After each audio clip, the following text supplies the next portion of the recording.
భగవద్గీత అధ్యాయ పఠనం వలన లభించే ఫలితాలు. భగవద్గీతలోని 1వ అధ్యాయము అర్జున విషాద యోగము వలన పూర్వజన్మ స్మృతి కలుగుతుంది, పూర్వజన్మ పాపాలు తొలుగుతాయి. శ్రీమద్ భగవద్గీత 2వ అధ్యాయము సాంఖ్యయోగము. దీనివలన అలౌకిక శక్తి లభిస్తుంది, పూర్వజన్మ స్మృతి కలుగుతుంది, ఆత్మస్వరూపము గోచరిస్తుంది.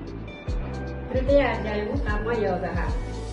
ఈ అధ్యాయం చదవడం వలన ఆత్మహత్య వలన సంచరించే ప్రేతాత్మలు తొలగిపోతాయి, తన వారు చేసిన పాపాలు కూడా పోతాయి. రెడీ. 4వ అధ్యాయము జ్ఞానయోగము. ఈ అధ్యాయం చదవటం వలన మనకు భయాలు, ద్వేషాలు తొలగుతాయి. భగవద్గీతలోని 5వ అధ్యాయము కర్మ సన్యాస యోగము.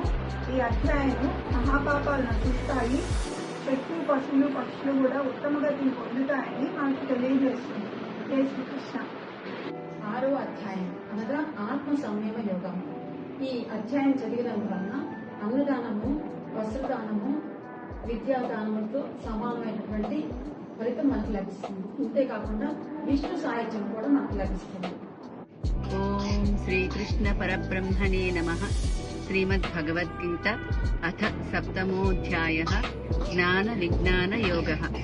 ఈ సప్తమోధ్యాయము జ్ఞాన విజ్ఞాన యోగ పఠనం ద్వారా మనకు ఉత్తమోత్తమైన జన్మ కలుగుతుంది, అలాగే జన్మరాహిత్యం కలుగుతుంది అనేది ఈ అధ్యాయం యొక్క ఫలశ్రుతి. హరే కృష్ణ. అధ్యాయంలో అక్షర పరబ్రహ్మ యోగంలో బ్రహ్మ రాక్షసత్వం వదిలిపోతుంది, పాపాలు నశించి ముక్తి కలుగుతుందని అర్థం.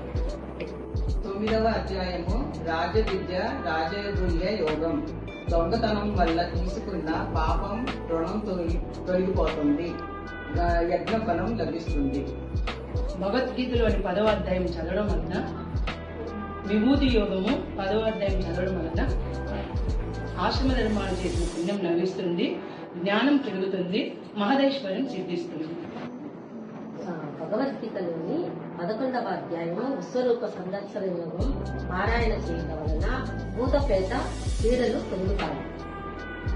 12వ అధ్యాయము భక్తి యోగము. ఇది చదవడం వలన భగవంతుని సాక్షాత్కారం లభిస్తుంది, ఏకాగ్రత, జ్ఞాన దృష్టి, భగవంతుని ప్రీతి లభిస్తాయి. నా పేరు కళావతి. నేను 13వ అధ్యాయం చదువుతున్నాను. శ్రీ పరమాత్మనైన అధ త్రయోదశోధ్యాయ క్షేత్రజ్ఞ విభాగ యోగ. ఈ అధ్యాయం యొక్క భావము చండాలత్వం నశిస్తుంది, పుణ్య ఫలితం లభిస్తుంది. జై శ్రీకృష్ణ. ఓం శ్రీకృష్ణ పరబ్రహ్మణే నమః.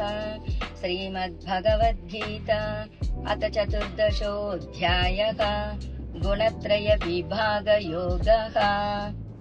ఈ అధ్యాయం చదువుట వలన మనకు కలుగు ఫలితాలు: వ్యభిచార దోషము, శ్రీహత్యా పాతకము తొలగుతుంది, మహాశక్తి అనుగ్రహం లభిస్తుంది అని ఫలశ్రుతి.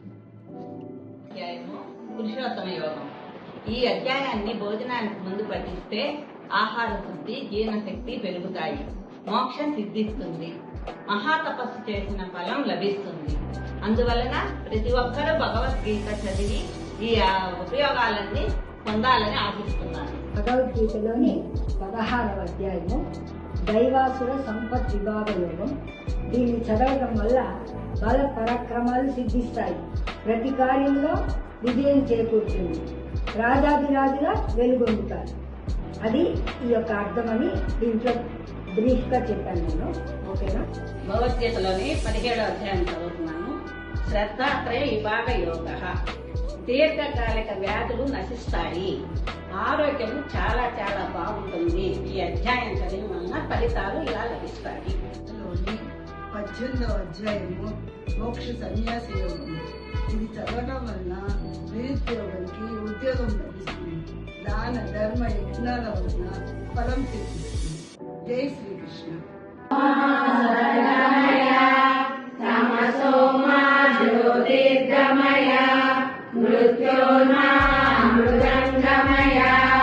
ఓం శాంతి శాంతి శాంతి.